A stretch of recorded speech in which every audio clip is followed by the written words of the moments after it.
une forte explosion a retenti ce dimanche à Istanbul. Le président turc dénonce un odieux attentat qui aurait fait au moins 6 morts et plusieurs blessés.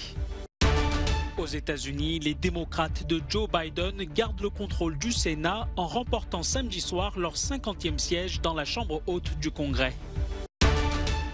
Le Royaume-Uni rendait hommage ce dimanche aux victimes de la Première Guerre mondiale, 104 ans après l'armistice de 1918. La panique s'est emparée d'Istanbul ce dimanche après une forte explosion dans la rue très fréquentée d'Istiklal. Dans une déclaration devant les médias, le président turc Recep Tayyip Erdoğan a dénoncé un odieux attentat qui a fait 6 morts et plusieurs dizaines de blessés. D'après le gouverneur d'Istanbul, les premières observations laissent présager un attentat terroriste.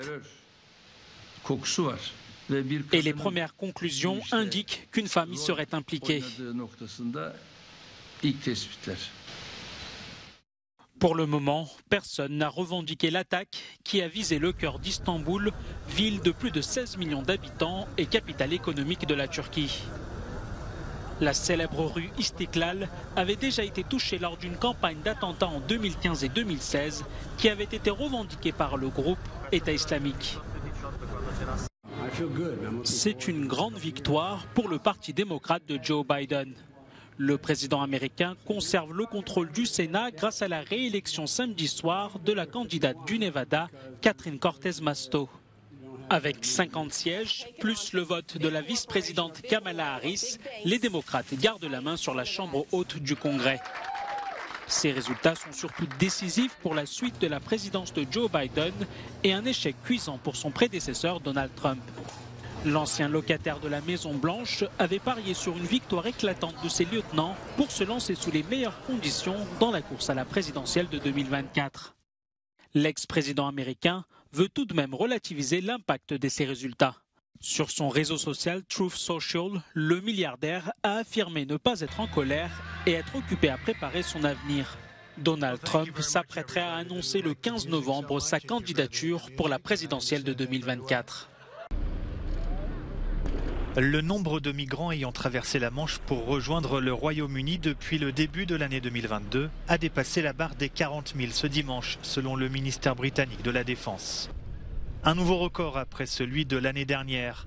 En 2021, plus de 28 000 traversées avaient été recensées. Sur la seule journée de samedi, près de 1000 personnes auraient rejoint le Royaume-Uni à bord d'embarcations de fortune. Des migrants qui viennent majoritairement d'Iran, d'Afghanistan, mais aussi d'Albanie. Ce samedi, des milliers de manifestants se sont rassemblés à Tirana pour protester contre l'augmentation du coût de la vie et la corruption. Chaque année, des milliers de jeunes Albanais quittent le pays à la recherche d'une vie meilleure à l'étranger. Au Royaume-Uni, les conservateurs ont depuis plusieurs années fait de la lutte contre l'immigration l'une de leurs grandes priorités. Le sujet est un point de crispation avec Paris, mais les deux pays ont annoncé ce vendredi des progrès dans les discussions. Londres serait prêt à verser près de 90 millions d'euros supplémentaires à la France pour un renforcement policier sur les plages françaises. Les cloches de Big Ben sont sorties de leur silence. Après 5 ans de rénovation, elles ont sonné 11 fois à 11 h ce dimanche, jour du souvenir de l'armistice de la Première Guerre mondiale. Le nouveau roi Charles III a présidé la cérémonie traditionnelle devant le cénotaphe, ce mémorial dédié aux morts dans le centre de Londres.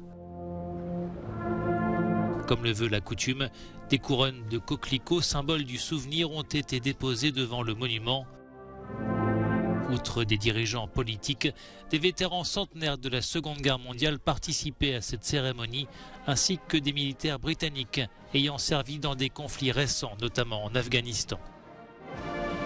Selon les estimations, la guerre de 14-18 a fait près d'1 million de morts dans l'Empire britannique.